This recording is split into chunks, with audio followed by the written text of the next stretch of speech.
Hey guys, what's up? Welcome back to another tutorial. I sort of prepped up this one. I wanted to make it look a little bit nice.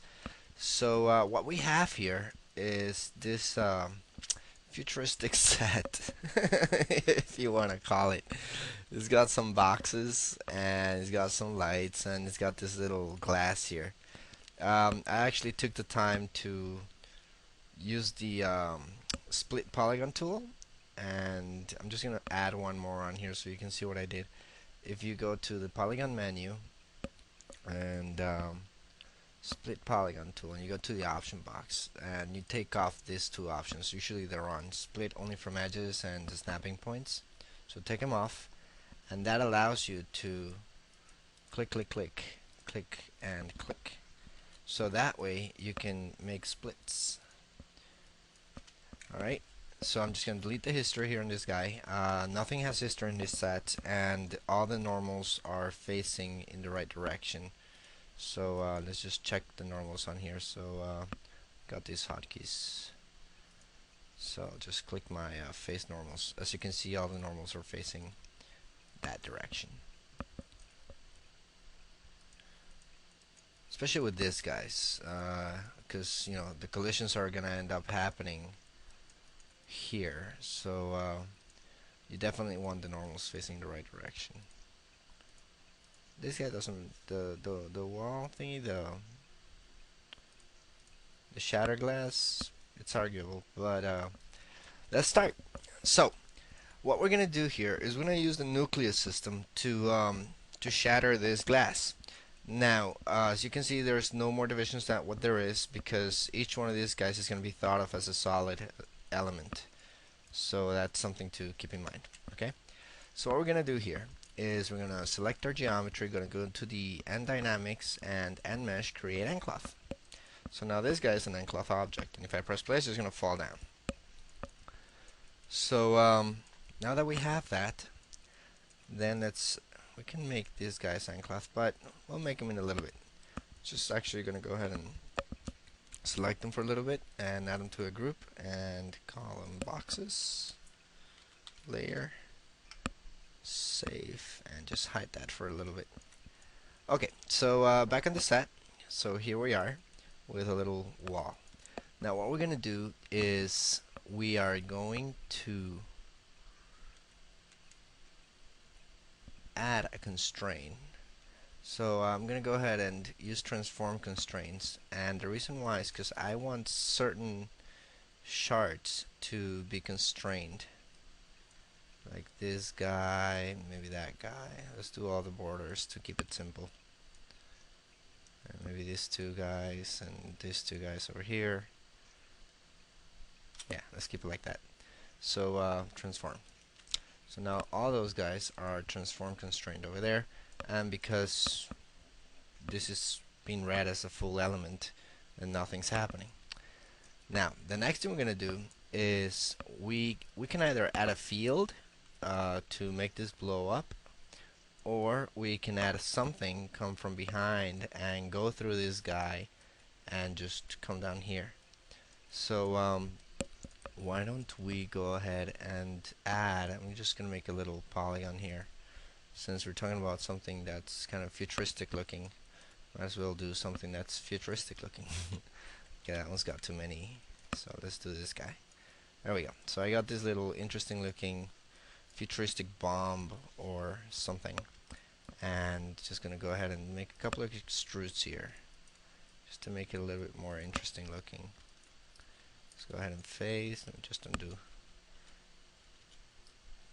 I'm gonna make sure that keep faces together is off, and here we go. So just gonna extrude these guys in like that, and in like that, and in like that, and out like that. Alright, so this is gonna be like our futuristic massive killing machine. Alrighty, so what I'm gonna do here is I'm just gonna push this guy back here, and let's go ahead and I'm gonna give this backface calling. So mesh component display, backface calling full. So that is not visible from this view, but it is visible from that view. That way I can see what's happening. Alright, so I'm just gonna go ahead and you can mix and match. So what I'm gonna do here is I'm gonna mix and match. I'm gonna make this guy not an end dynamic, but I'm actually gonna go to dynamics and let's call this killer thing. So we're gonna mix regular rigids with end dynamics. I'm gonna use regular rigids for the motion of this so that I can give it some initial force. So let's go to dynamics, create an active rigid body, and let's go to that active rigid body and give it an, let's see, initial velocity x of 20. Let's see how that does. That's pretty good. And now let's go fields, gravity, and let's see that's gonna fall like so. So it's got this motion there. Alright, so now that this guy has that motion, what we can do here is we can select him and go to the end dynamics and mesh, create passive collider. So although it's dynamic, it's also, isn't that cool? Now, what's happening here is this guy is tearing through that, but it's, you know, that cloth element is just like a stretchy cloth element. It's not really tearing. So let's do a tear constraint. Just gonna select a couple of edges here, or actually vertex. Just gonna select all these guys and go to end constraint, tearable surface. So now that this is a tearable surface, it's trying to break off. Now the reason why it's not really doing a lot of breaking is because we haven't changed any settings on the tear constraint. So let's go ahead and move into our tear constraint option. So let's open up the hypergraph. And here's my tear constraint right there. And let's open up the attributes for this guy. So the tear constraint has, you know, it has a glue, it has a strength. So let's start by taking down the strength, maybe a little bit less of the glue strength, and even give it a little bit of a drop off. So now when this guy is tearing through that, those guys are falling off.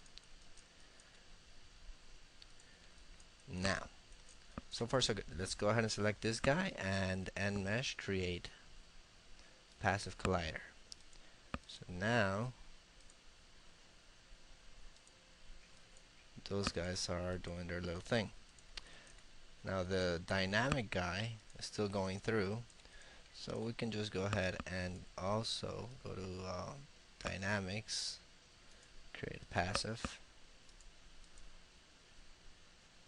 So we're killing more than one bird with the same stone, or the same killer little guy, whatever you want to call it. Alright, so we got a basic tear there. Now let me just adjust this guy, maybe move him up a little bit more. And let's go ahead and change a couple of settings here.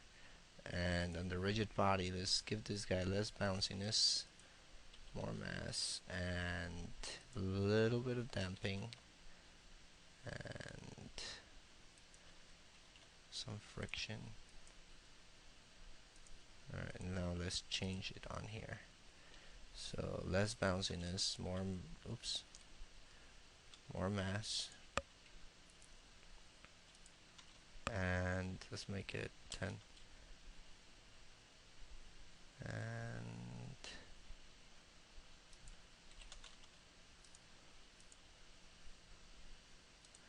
a little bit more static friction. There we go. And maybe we can give it a little bit. Let's see if we can give it a tad bit of damping. Alright, so as you can see, we already have, really quickly, an interesting tear.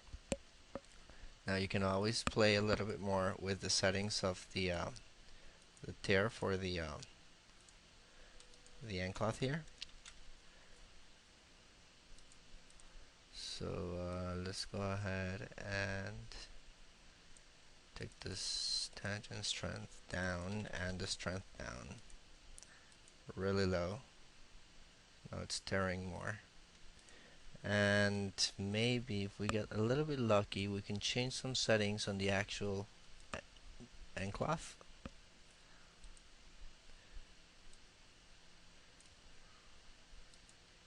There we go. End cloth shape, dynamic properties. Let's see if we can give it a bit of more stretch resistance so it doesn't stretch. And a little bit of compression.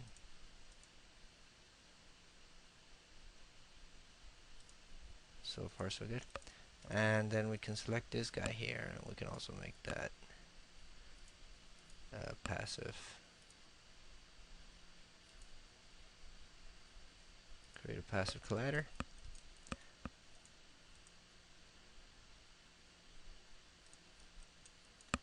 And so on and so forth. So that really quickly gives us a result. The only thing that's missing here is that this glass is really thin. So why don't we go ahead and just select it.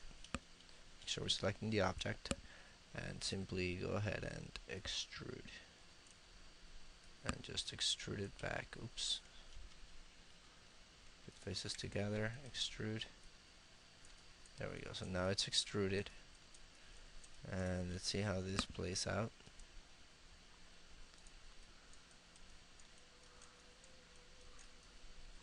So now it's got a little bit more thickness. And you know, once you have refractions and all that stuff, I'm just gonna go to shading, use default material for a second. So as you can see, it's actually got thickness, not like there's nothing on there. There's actually geometry on there. So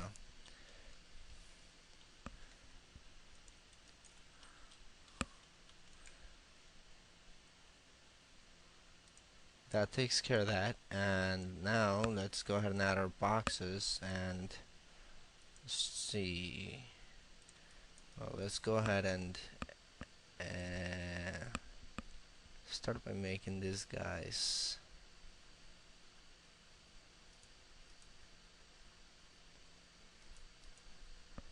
Well, we can make them end cloth, but I mean they're supposed to deform. Oh, let's try it. Why not?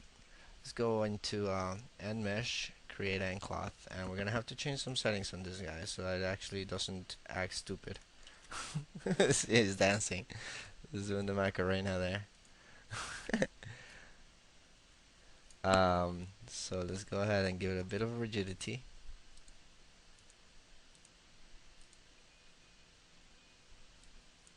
Let's just push it up a little bit. So as you can see, it's doing that collision there. And let's go ahead and mesh, create end cloth. Again, just move it up a little bit because of the collision distance. And again, give it a bit of rigidity. And end mesh, create end cloth. Same thing. Move it up just a tad bit and give it a bit of rigidity, and let's see how this plays out for us.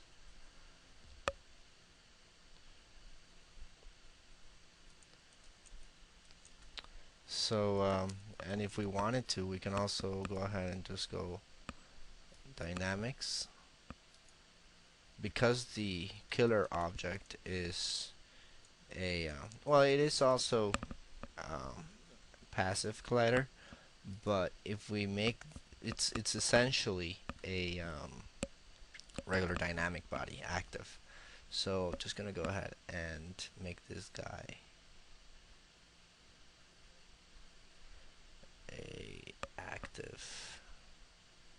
Actually, I can make it a passive if I'm not wrong, because the motion is being driven by the end cloth. So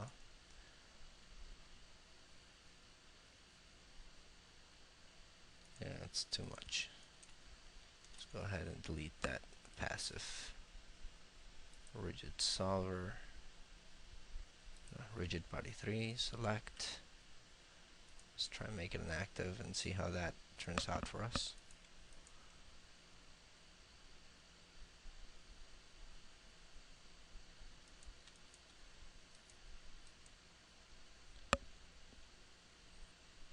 There's a little bit of penetration going on there because of the actives and the passives. So let's try increasing the mass and taking the bounciness down, and let's go to the rigid solver here and increase the collision tolerance. By increasing that, we're increasing the distance for the collision, so let's see if that helps to compute things better.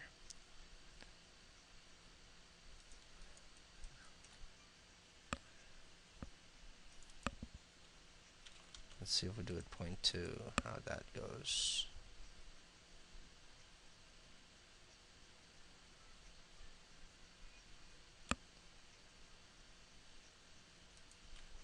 Alright, so in essence, there we go. We can take the mass down for that rigid body to that's a lot less mass, and that way our object is going to have more influence on him. I'm just going to keep going. And if we press stop, close, let's take off the default material, and now let's look things through our camera 1. And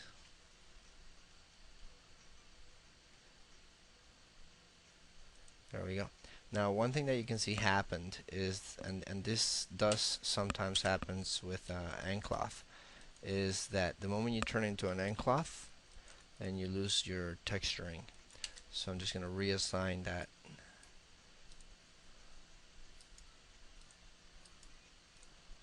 material on these guys.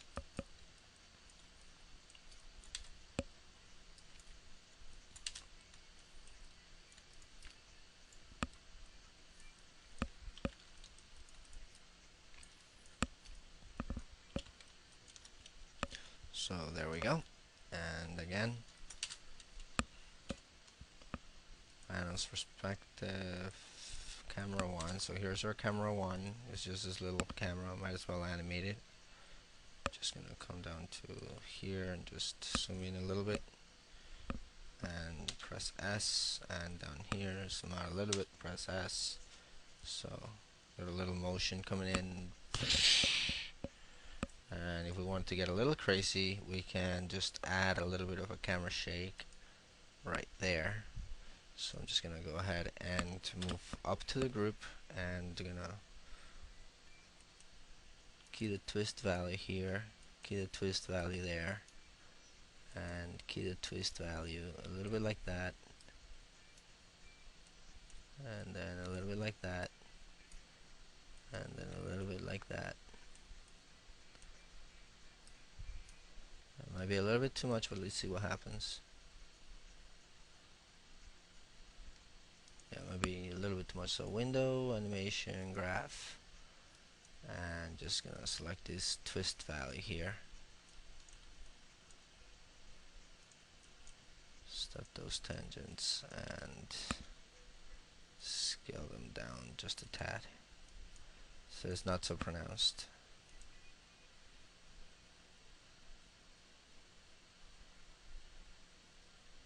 You know, a little bit more work and get a little bit more fancy with the camera motion, but this is not about camera motion, this is about the simulation. So anyway, there we go. So we got a basic simulation going on.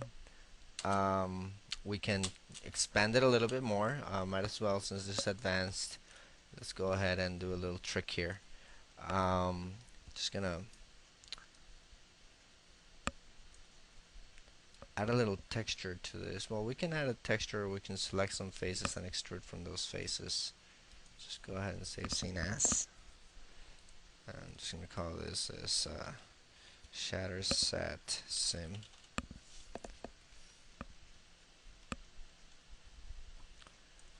And if we, let's just go, we can actually emit textures emit particles from a texture.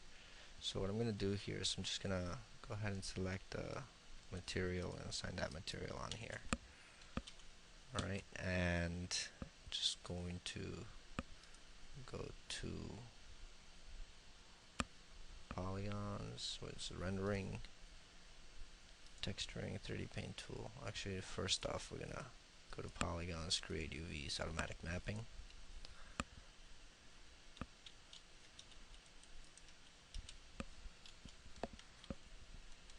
And let's check out our UVs. Now I'm not deleting history because I'm doing all this after the dynamic simulation, so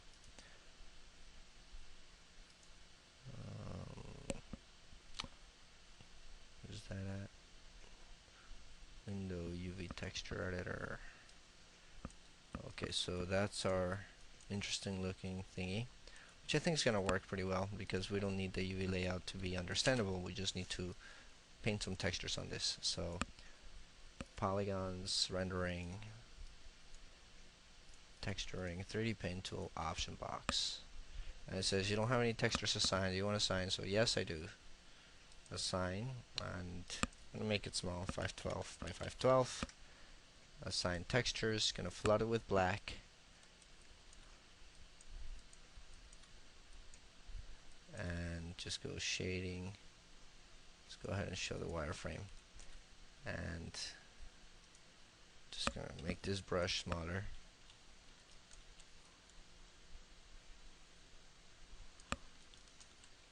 And I'm not gonna get too fancy. I'm just gonna paint this with a white value, or like a bluish, yeah, like a bluish white value.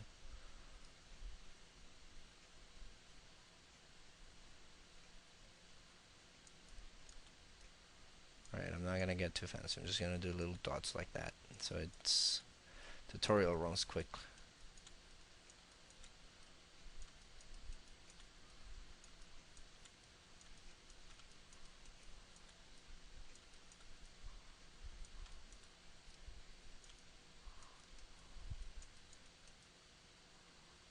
Alright, there's a couple of overlapping, but I think we can live with it. Let me just check. Alrighty, so texturing through paint tool option box, save textures. So now that these textures are saved on this guy, I'm actually going to use this texture to emit particles. So going to go into the first save this scene and go to the dynamics menu, particles, emit from object, option box. And I'm going to switch this over to a surface and create. So right now this guy is going to emit those particles from everywhere.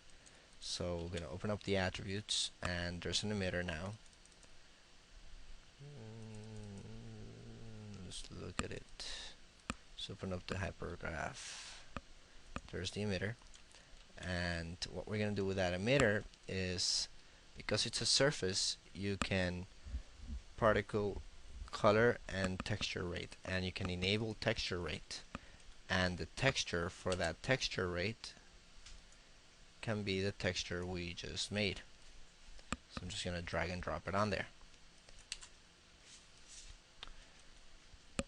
So what that does is that the particles are emitting based on that black and white value. And let's tell this to emit, let's say 900,000 particles, so you can see what's happening on there. This guy is emitting those particles. Now we don't want those particles to be coming in, so we can actually add a couple of settings here on the emitter.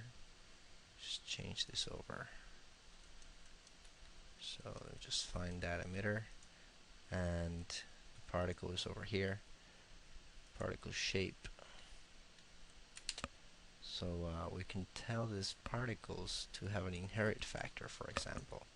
So now that they're inheriting the movement, then that's more or less what's happening on there. I put it a little bit too high, but so you can get the idea of what's happening. So I'm gonna take this inherit factor down to 0.2.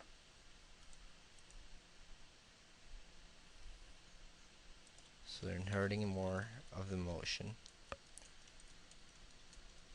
And let's go back to the emitter, and we can increase the speed of the emitter, so it's really pushing them out really intensely.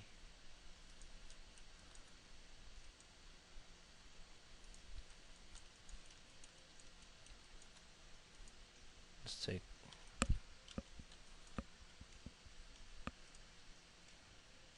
right, now that we have that emission rate there, I'm just gonna go back and assign a Lambert on this guy.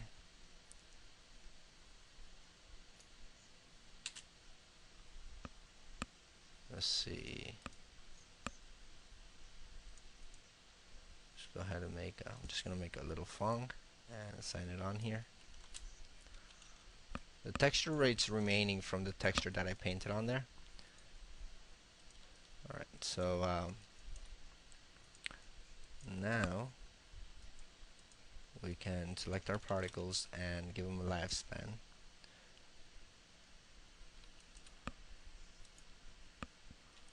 Particle shape, constant, actually random range. They live for half a second with a random of a third of a second.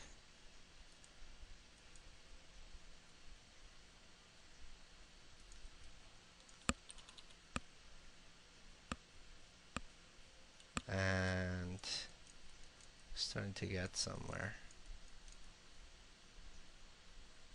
Let's see if we can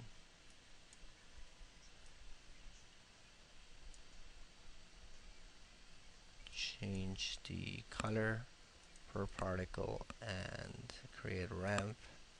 Let's go ahead and edit that ramp so that the base color is like a bluish color, and as it dies out maybe it becomes a more whitish color. Let's make it even more saturated at its base.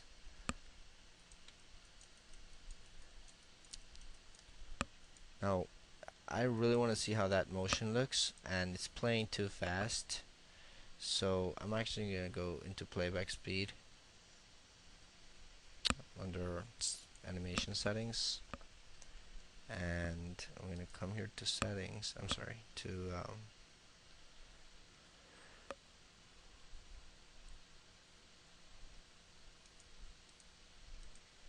time slider and playback by 0.1. So what it's going to do is it's going to play back every 0.1 frames. So I can see a simulation rate, and come here into the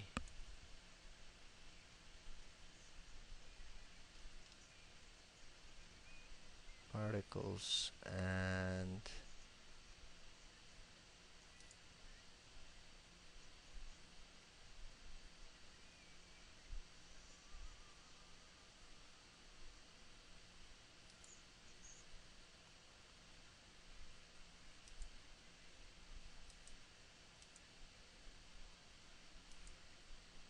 okay, I just lost it. Where's it at?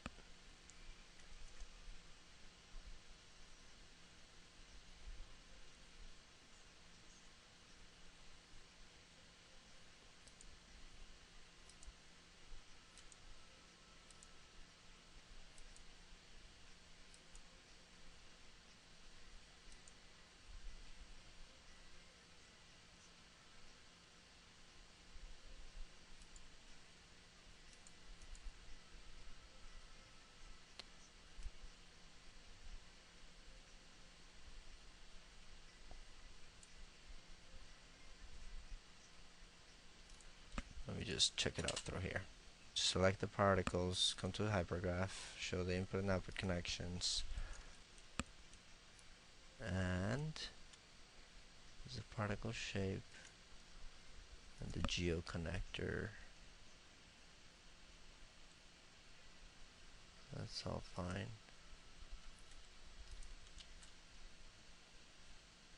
I guess the motion is just a little bit too fast for me to increase that tray stuff, but I shouldn't do too much. Playback speed, real-time frame. Let's go back to playback by 1.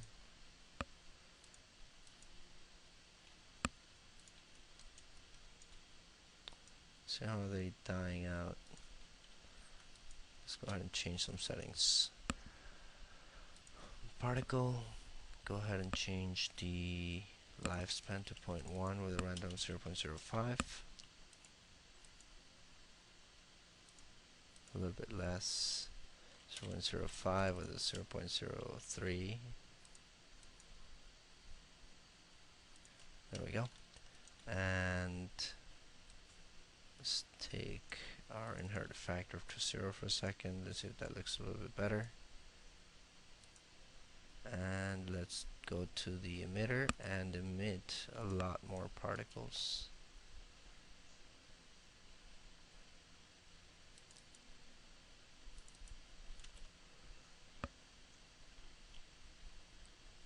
I'm going to do more tangent speed, so they're emitting more. Oops. Yeah, let's take that speed down.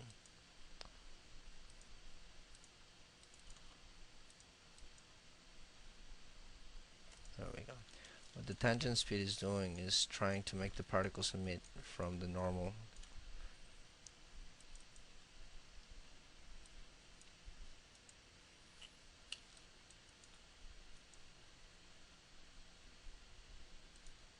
Just maybe a little bit more.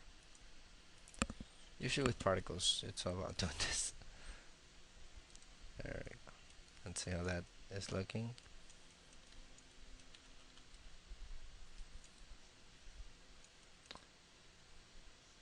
This guy's moving really fast, so I think that's as good as we can get it without taking too long tweaking the particles.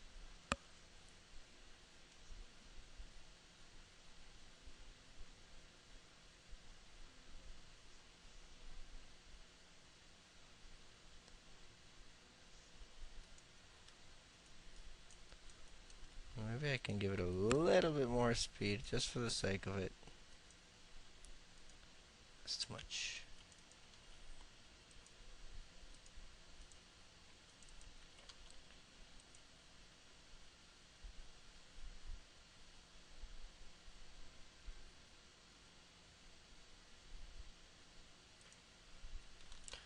I'm sure you get the idea. Alright, so just to finalize this, let's try and switch the particle type from points to sprites, to streaks. See how that goes. Let's try multi-points. Take that radius down.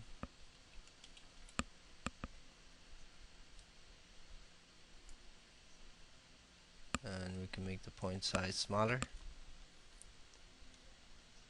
And a little bit more tweaking, we can get even more. We can even add collisions, but that's just going to slow down the simulation, and I don't want to take too long on this. So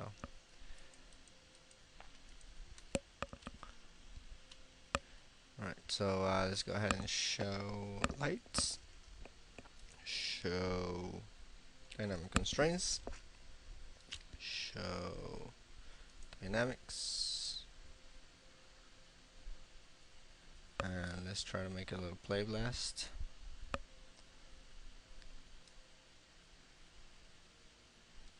Let's make it from window 0.3.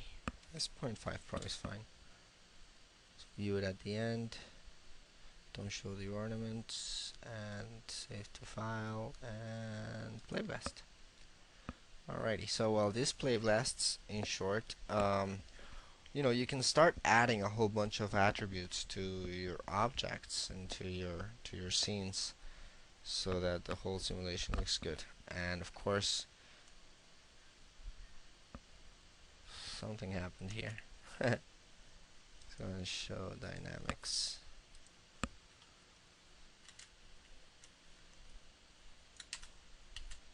So this is gonna play. Oh, there we go. Try one more time. Go ahead and play blast. Yes. So hopefully this time we'll actually see our little guy coming in. It's wanting to be a punk today.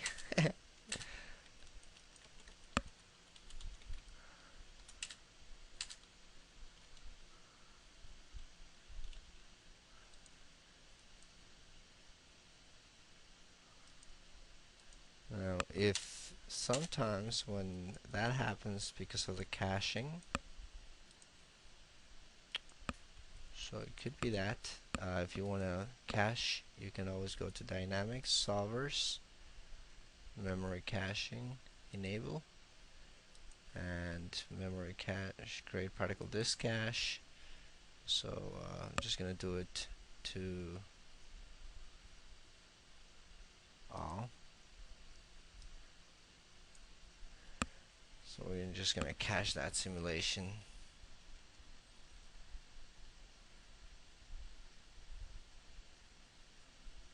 And see if it does help.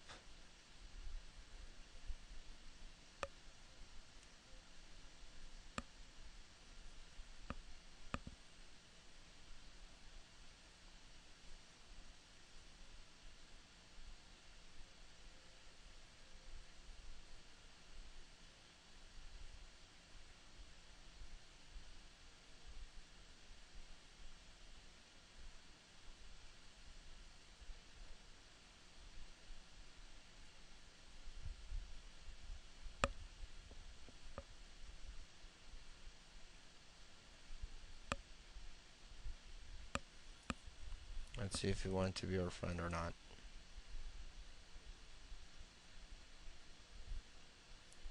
Nope, didn't want to be our friend.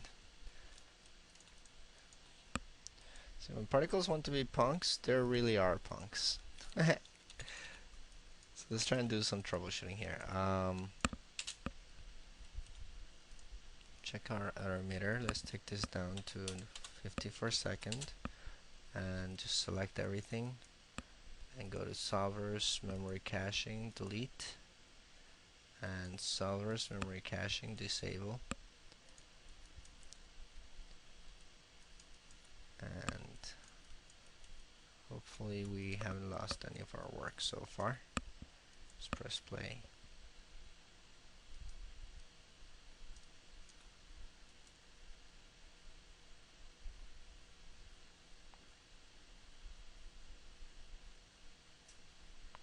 Okay, that's going on. It's working.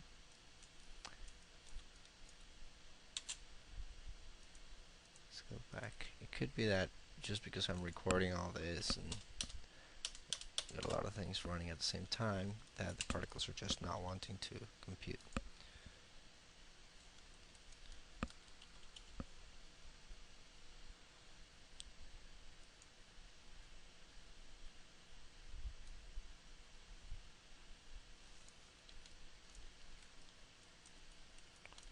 Yeah, particles are being evil today. So let's just go ahead and make our life easy and select the emitter and delete it.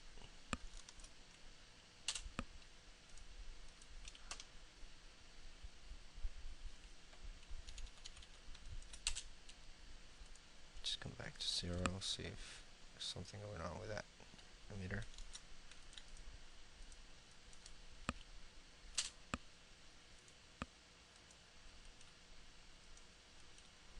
This particle, delete it. Yep, is just being a punk today.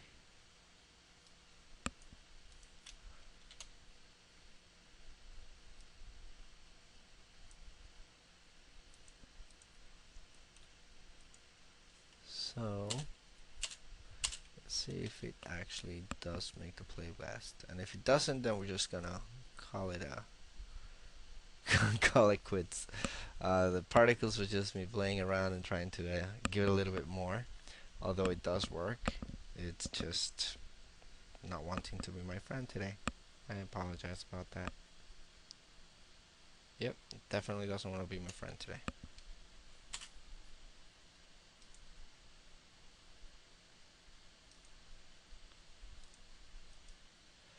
Try this. Modify the value evaluate nodes. Let's not evaluate the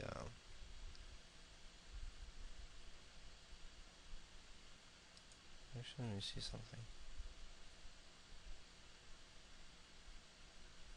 Yeah, let's not evaluate particles.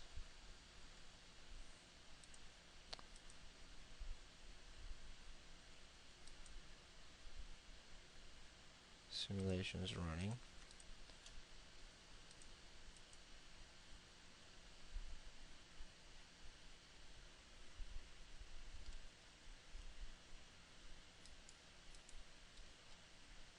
It definitely does not want to be my friend today.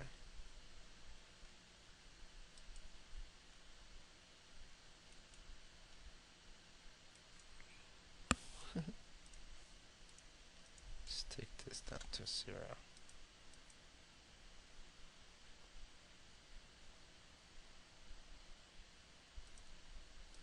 Try one more time, shall we?